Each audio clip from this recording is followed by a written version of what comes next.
मेरा नाम सुकेश हुआ। मैं आज एक टॉपिक बताने जा रहा हूँ, भारत की समुद्री सीमा, खाड़ियाँ और चैनल्स। इस टॉपिक को समझने से पहले सबसे पहले आप ये समझें कि खाड़ी किसे कहते हैं, चैनल्स किसे कहते हैं, बे किसे कहते हैं और गल्फ किसे कहते हैं। खाड़ी खाड़ी तीन और ज़मीन से घिरा समुद्र को खाड़ी का कहलाता है। जैसे ये हो गया आपका भारत, ये उत्तरी पूर्वी एशिया और इधर इंडोनेशिया, इसके बीच में है बंगाल की खाड़ी। चैनल्स दो द्वीपों के बीच सकरा समुद्र चैनल्स कहलाता है। फॉर एग्जांपल ये हमारा लक्षद्वीप और मिनिकॉय के बीच में एक सकरा समुद्र है जिसे हम लोग चैनल्स कहते हैं। बे बड़ी खाड़ियों को बे कहते हैं, जैसे कि बंगाल की खाड़ी। गल्फ छोटी खाड़ियों को गल्फ कहते हैं, जैसे कच्छ की खाड़ी और खंबात की खाड़ी। ये देखिए यहाँ कच्छ की खाड़ी और ये खंबात की खाड़ी। ठीक है।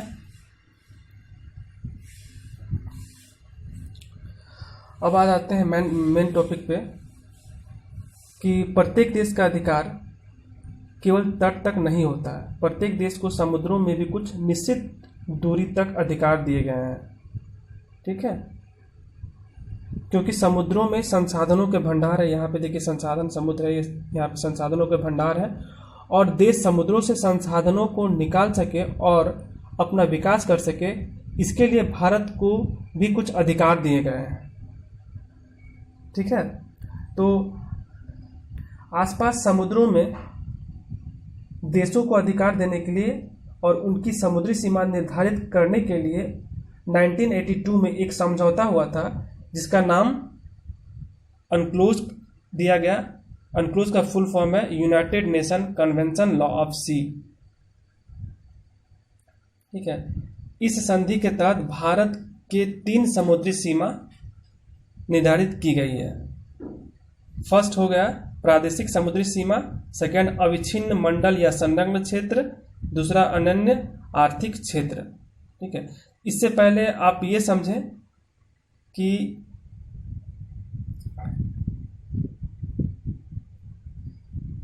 हमारा जो तट है, तट रेखा, भारत का तट रेखा, ये वो आपका हो गया पश्चिमी तट, ये और ये पूर्वी तट, ये कटा छटा है।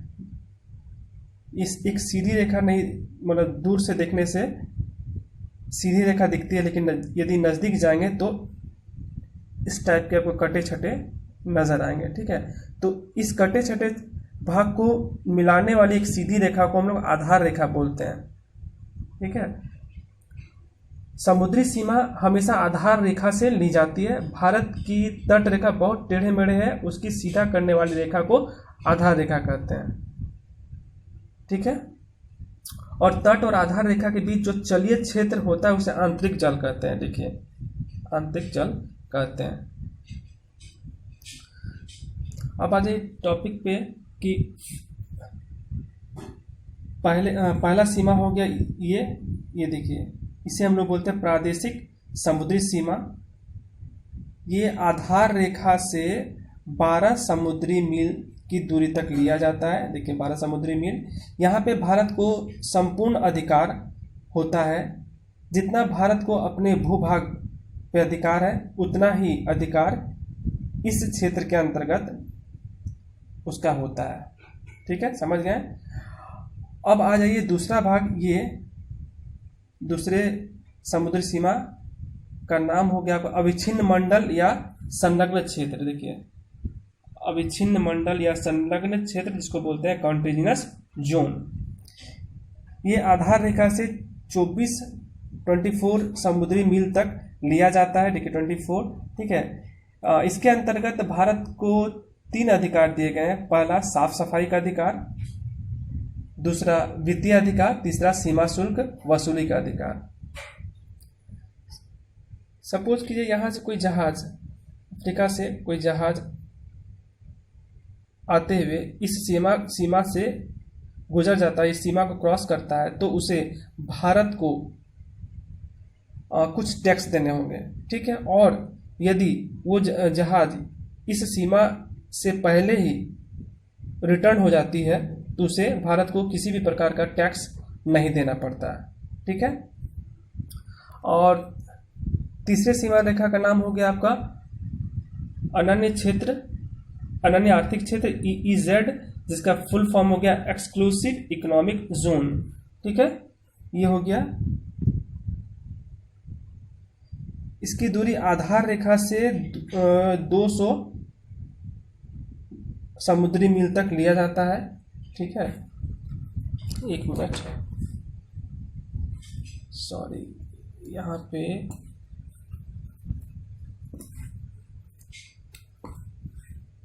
ये जो है यहाँ से यहाँ होगा। ठीक है, ये यहाँ से यहाँ तक 200। ठीक है, ये 12 और ये 24 यहाँ से लिया जाएगा, यहाँ से यहाँ। ठीक है, तो इसके अंतर्गत भी भारत को 3 अधिकार दिए गए हैं। पहला है संसाधनों का दोहन का अधिकार। ठीक है, हम जानते हैं कि समुद्र संसाधनों का भंडार है। यहाँ पे बहुमूल्य पत्थर, पेट्रोलियम, प्राकृतिक गैस और कोयला प्रचुर मात्रा में पाए जाते हैं। इन्हीं संसाधनों का उपयोग कर कोई भी देश अपना आर्थिक विकास करता है। जैसे भारत भी अपना आर्थिक विकास इन्हीं संसाधनों का उपयोग करके करता है। ठीक है। दूसरा, नए द्वीपों का अधिकार। भारत को इस क्षेत्र के अंतर्गत नए द्वीपों का निर्माण करने का भी अधिकार है। तीसरा, वैज्ञानिक अनुसंधान करने का अधिकार, मतलब परमाणु परीक्षण इस क्षेत्र के अंतर्गत 200 समुद्री मील के अंतर्गत परमाणु परीक्षण भारत कर सकता है। क्लियर।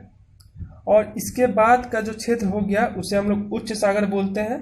इसमें सभी राष्ट्रों का समान अधिकार होता है। क्लियर। यहाँ पे देखिए मुंबई हाई है, जो मुंबई के पश्चिम में है, मुंबई हाई।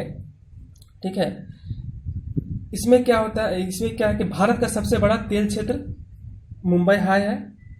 यहाँ पे 65% तेल प्राप्त होता है और भारत का सबसे ज़्यादा प्राकृतिक गैस का उत्पादन यहीं से होता है, मुंबई हाई से। क्लियर।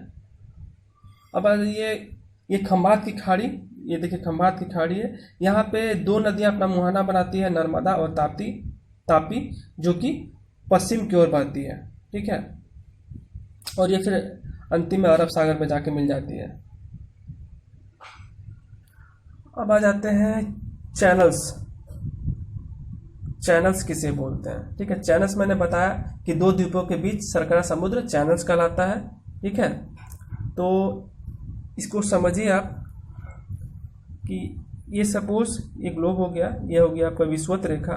ठीक है, जिसको 0 डिग्री रेखा कहते हैं। ये हो गया 90 डिग्री उत्तरी अक्षांश, ये 90 डिग्री दक्षिणी अक्षांश। ठीक है, तो 2 द्वीपों के बीच में सरकरा समुद्र को चैनल्स कहते हैं। जो समुद्री रेखा या चैनल्स जिस नंबर के अक्षांश पर स्थित है, उसी अक्षांश रेखा के नंबर के नाम पर इसका नाम रखा गया है। ठीक है, मतलब कि जिस अक्षांश रेखा पर हमारा सरकरा समुद्र गुजरा है, उसी अक्षांश रेखा के नंबर के नाम पर उस समुद्र का नाम दिया गया है। क्लियर।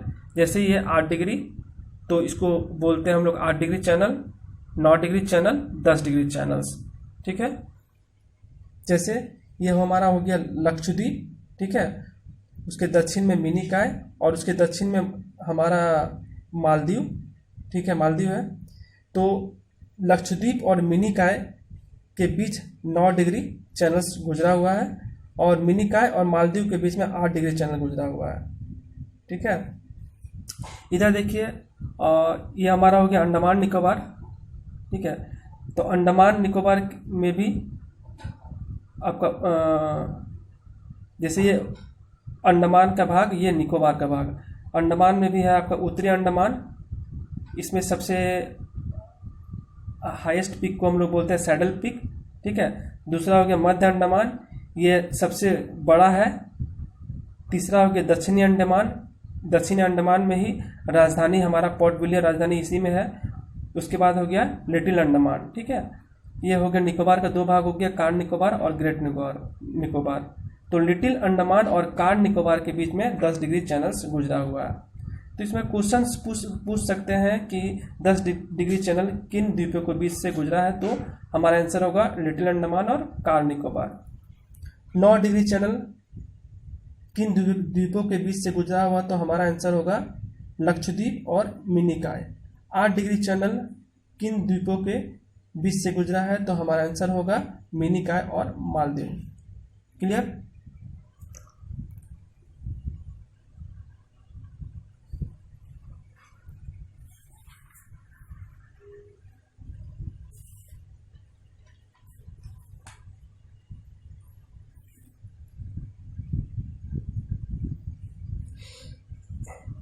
अंडमान और निकोबार के उत्तर में एक द्वीप है जिसको हम लोग बोलते हैं कोको द्वीप, ये कोको द्वीप, ठीक है।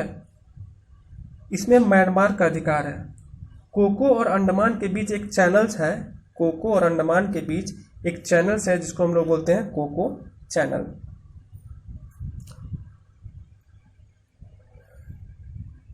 उम्मीद करता हूँ आप लोग को समझ में आ गया होगा। हाँ, एक चीज़ और है, यहाँ पे छूट रहा था कि ये हो गया श्रीलंका। भारत और श्रीलंका के बीच में द्वीपों का एक समूह है जिसे हम लोग बोलते हैं राम सेतु, ठीक है। ये हो गया कन्याकुमारी जो हमारे तमिलनाडु में है, ठीक है। और यहाँ पे हो गया हमारा पाक जलडमरू, ठीक है। पाक जलडमरू बंगाल की खाड़ी को मन्नार की खाड़ी और अरब सागर से जोड़ती है।